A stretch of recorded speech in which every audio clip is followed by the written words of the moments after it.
अस्सलाम वालेकुम। वालेकुम सलाम। बाबा जी की हाल ने? ठीक ठाक लाला। ਕਿਹੜੀ ਜਗ੍ਹਾ ਤੋਂ ਲੈ ਕੇ ਆਏ ਨੇ? ਇਹ ਚਿਸ਼ਤੀਆਂ ਚੋਂ। ਇੱਕ ਹੀ ਲੈ ਕੇ ਆਏ ਸੀ? ਹਾਂਜੀ ਹਿੱਕਾ ਹੀ ਲਾਤੇ ਆ। ਅੱਛਾ ਤੇ ਇਹ ਕਦੋਂ ਦੀ ਸੂਈ ਹੋਈ? ਘਰ ਦੀ ਹੈ ਬਾਹਰੋਂ ਖਰੀਦੀ? ਨਹੀਂ ਜੀ ਘਰ ਦੀ ਹੈ। ਨਸਲ ਕਿਹੜੀ ਹੈਗਾ ਮੱਝ ਦੀ? ਇਹ ਦਰਿਆ ਦੀ ਹੈ। ਅੱਛਾ ਨੀਲੀ ਰਾਵੀ ਹੈ। ਹਾਂਜੀ। ਤੇ ਇਹ ਪਿੱਛੇ ਬੱਚਾ ਕਿ ਕੱਟੀ ਕੱਟਾ ਕਿ ਕੱਟੀ? ਕੱਟਾ। ਕਿੰਨੇ ਦਿਨਾਂ ਦੀ ਸੂਈ ਹੈ? 8 ਦੀ ਆਂਦੀ। ਕੀ ਮੰਗ ਰਹੇ ਆ? ਇੱਕ ਦਾ 1 ਲੱਖ 10। ਦੁੱਧ ਕਿੰਨਾ ਦੇ ਰਹੀ ਹੈ ਇੱਕ ਟਾਈਮ ਦਾ? ਦੁੱਧ ਦੇ ਰਹੀ ਹੈ 4 ਸੇਰ। ਕੱਟੇ ਨੂੰ ਪਿਆ ਕੇ? ਹਾਂਜੀ। ਅੱਛਾ ਤੇ 4 ਸੇਰ ਦੇ ਰਹੀ ਹੈ ਕਿ ਦੋਵਾਂ ਟਾਈਮਾਂ ਦਾ 8 ਸੇਰ ਦੇ ਰਹੀ? ਹਾਂਜੀ। ਤੇ ਤੁਸੀਂ 1 ਲੱਖ 10 ਮੰਗਿਆ, ਲੱਗਿਆ ਕਿੰਨਾ? 90 95 ਨਹੀਂ ਦਿੱਤੀ? ਕਿੰਨੇ ਜੀ ਦੇਣੀ? ਲੱਖ ਤੋਂ ਉੱਤੇ ਹੀ ਦੇਵਾਂਗੇ। ਅੱਛਾ ਲੱਖ ਤੋਂ ਉੱਤੇ ਦੇਣੀ ਹੈ। ਚਲੋ ਠੀਕ ਹੋ ਗਿਆ। ਇਹ ਦੋਸਤੋ ਦੇਖ ਸਕਦੇ ਹੋ ਤੁਸੀਂ ਨੀਲੀ ਰਾਵੀ ਦੀ ਮੱਝ ਹੈਗੀ ਆ ਔਰ ਇਹਦਾ 8 ਕਿਲੋ ਦੁੱਧ ਦਾ ਕੱਟੇ ਨੂੰ ਪਿਆ ਕੇ। ਇਹਨੂੰ ਹਟੀ ਮੜਿਆ ਇਹ ਦੇਖੋ ਕੱਟਾ ਚੁੰਗ ਵੀ ਰਿਹਾ ਹੈਗਾ। ਬਾਕੀ ਜਿਹੜੇ ਰਵਾਇਤੀ ਵਪਾਰੀ ਨੇ ਉਹ ਤਾਂ ਟੀਕੇ ਲਾ ਕੇ ਦਾ ਹਵਾਨਾ ਵੀ ਸਜਾ ਲੈਂਦੇ ਨੇ ਜਾਨਵਰਾਂ ਦਾ। ਦੁੱਧ ਪੀਣ ਹੀ ਨਹੀਂ ਦਿੰਦੇ ਬੱਚਿਆਂ ਨੂੰ। ਔਰ ਇਹ ਤੁਸੀਂ ਦੇਖ ਰਹੇ ਹੋ ਕਿ ਮਾਸ਼ਾਅੱਲਾ ਉਹਨਾਂ ਨੂੰ ਦੁੱਧ ਪਿਆ ਰਹੇ ਨੇ। ਇਦਾਂ ਦਾ ਕੋਈ ਲਾਲਚ ਨਹੀਂ ਹੈ ਇਹਨਾਂ ਦਾ। ਔਰ ਉਹਨਾਂ ਨੇ 1 ਲੱਖ 10 ਮੰਗਿਆ। ਉਹਨਾਂ ਨੇ ਦੱਸਿਆ ਕਿ ਲੱਖ ਤੋਂ ਉੱਪਰ ਅਸੀਂ ਦੇਣੀ ਹੈ ਮੱਝ। ਔਰ ਸਰ ਉਮਰ ਕਿੰਨੀ ਕੁ ਹੈ ਇਹਦੀ ਮੱਝ ਦੀ?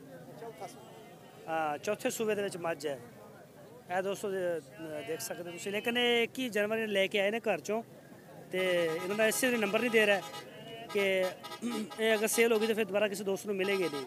ਤੇ ਚੱਲਦੇ ਆ ਕਿ ਹੋਰ ਕੋਸ਼ਿਸ਼ ਕਰਦੇ ਆ ਕਿਸੇ ਦੋਸਤ ਨਾਲ ਗੱਲਬਾਤ ਕਰਦੇ ਰੇਟ ਦੀ। अस्सलाम वालेकुम। वालेकुम अस्सलाम। सर की नाम अपना? मोहम्मद बख्श। अच्छा सर इधर ही साइड देना। अच्छा ਇਹ ਕਿਹੜੀ ਜਗ੍ਹਾ ਤੋਂ ਆਏ ਨੇ ਲੈ ਕੇ? ਅਸੀਂ ਜੀ ਲੁੱਡਣ ਦੇ ਲੱਗ ਗਿਆ ਦੌਲਤਬਾਦ ਉੱਥੋਂ ਲੈ ਕੇ। ਅੱਛਾ ਲੁੱਡਣ ਚੋਂ। ਸਾਰੀਆਂ ਝੋਟੀਆਂ ਨੇ? ਸਾਰੀਆਂ ਹੀ ਝੋਟੀਆਂ ਨੇ। ਤੇ ਨਸਲ ਕਿਹੜੀ ਹੈ?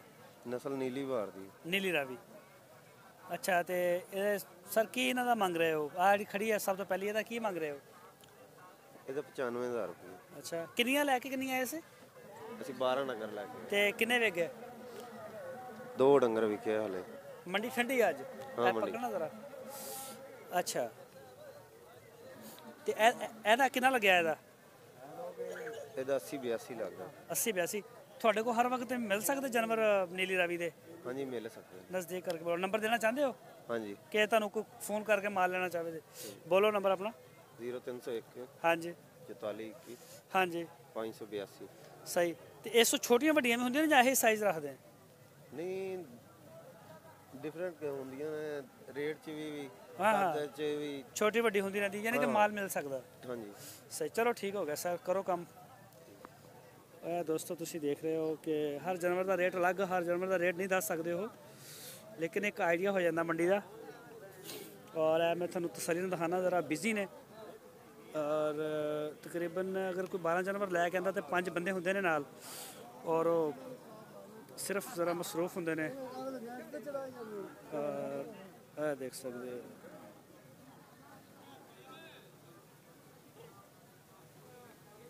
ਮਾਸ਼ਾਅੱਲਾ ਬੜੀਆਂ ਪਿਆਰੀਆਂ ਝੋਟੀਆਂ ਨੇ ਨੀਲੀ ਰਾਵੀਆਂ। ਔਰ ਇਹਨਾਂ ਕੋਲ ਜਦੋਂ ਵੀ ਤੁਹਾਨੂੰ ਚਾਹੀਦੀਆਂ ਹੋਣ ਨੰਬਰ ਉਹਨਾਂ ਨੇ ਆਪਣਾ ਦੇ ਦਿੱਤਾ। ਤੁਸੀਂ ਉਹਨਾਂ ਨਾਲ ਰਾਬਤਾ ਕਰਕੇ ਉਹਨਾਂ ਦੇ ਕੋਲੋਂ ਮਾਲ ਲੈ ਸਕਦੇ ਹੋ। ਦੇਖ ਸਕਦੇ ਹੋ ਔਰ ਮਾਸ਼ਾਅੱਲਾ ਕਾਫੀ ਖੂਬਸੂਰਤ ਨੇ। ਰੇਟ ਵੀ ਫਿਰ ਹੋਏਗਾ ਹਰ ਜਾਨਵਰ ਦਾ ਰੇਟ ਤਾਂ ਨਹੀਂ ਦੱਸ ਸਕਦੇ। ਤੇ ਚੱਲਦੇ ਆ ਕਿਸੇ ਹੋਰ ਦੋਸਤ ਵੱਲ ਤੇ ਉਹਨਾਂ ਨਾਲ ਕਰਦੇ ਪੁੱਛਦੇ ਉਹਨਾਂ ਨੂੰ ਰੇਟ। ਇਹ ਦੋਸਤੋ ਇੱਕ ਮੱਝ ਆ ਇਹਦਾ ਹਵਾਨਾ ਤੁਹਾਨੂੰ ਚੈੱਕ ਕਰਾ ਰਿਹਾ ਮੈਂ ਜ਼ਰਾ। ਇਹ ਦੇਖ ਸਕਦੇ ਹੋ ਇਹਦਾ ਹਵਾਨਾ ਔਰ ਇਹ ਜਿਹੜੀ ਜਸਾਮਤ ਵਗੈਰਾ ਹੈ।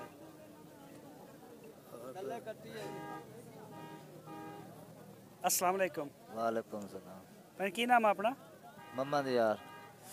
अच्छा एक किहड़ी नस्ल है मझ दी? मझ दी यार वसेब दी जेड़ी दरियाई दरियाई मझ टुरदियां फिरदियां जेड़े दुध कितना दे रही है एक टाइम दा? दुध जी 3.5 किलो सुबह देंदी है ते 3 किलो शाम ਨੂੰ ਦੇਂਦੀ। ਕੱਟੀ ਨੂੰ ਪਿਆ ਕੇ? ਕੱਟੀ ਨੂੰ ਪਿਆ ਤੇ ਝੂਠ ਜੂ ਐ ਬੰਦਾ ਮਾਰੇ। ਅੱਛਾ ਅੱਛਾ ਅੱਛਾ ਤੇ ਕਿੰਨੇ ਸੂਵੇ ਆ? ਦੂਸਰੇ ਵਾਰੇ। ਦੂਸਰੇ ਵਾਰੇ ਆ? ਹਾਂਜੀ। ਤੇ ਕੀ ਮੰਗ ਰਹੇ ਤੁਸੀਂ ਇਹਦਾ? ਦਾ ਮੰਗਨੇ 1.45। 1.45 ਤੇ ਦੁੱਧ ਇਹਦਾ 7.5 ਕਿਲੋ? ਹਾਂਜੀ 2 ਟਾਈਮਾਂ ਦਾ? 2 ਟਾਈਮਾਂ। ਕਿੰਨੇ ਲੱਗ ਗਏ ਪੈਸੇ? ਪੈਸੇ ਤਾਂ ਲੱਗਦੇ ਖਲੇ ਜੀ ਜਿਹੜਾ ਕੋਈ ਆਮਦਾਇਆ ਦੇ ਹਿਸਾਬ ਨਾਲ ਕੋਈ। ਇਹ ਤੁਹਾਡੇ ਆਪਦੇ ਘਰ ਦੀ ਆ? ਨਹੀਂ ਜੀ ਘਰ ਦੀ ਨਹੀਂ ਆਸਾਂ ਆਪੂ ਲਈ। ਅੱਛਾ ਅੱਛਾ ਬਾਹਰੋਂ ਲਈ ਹੋਈ। ਤੇ ਕਿੱਥੋਂ ਕਿੱਥੇ ਕਰ ਹੈ ਜ਼ੇਨ ਤੁਹਾਡਾ?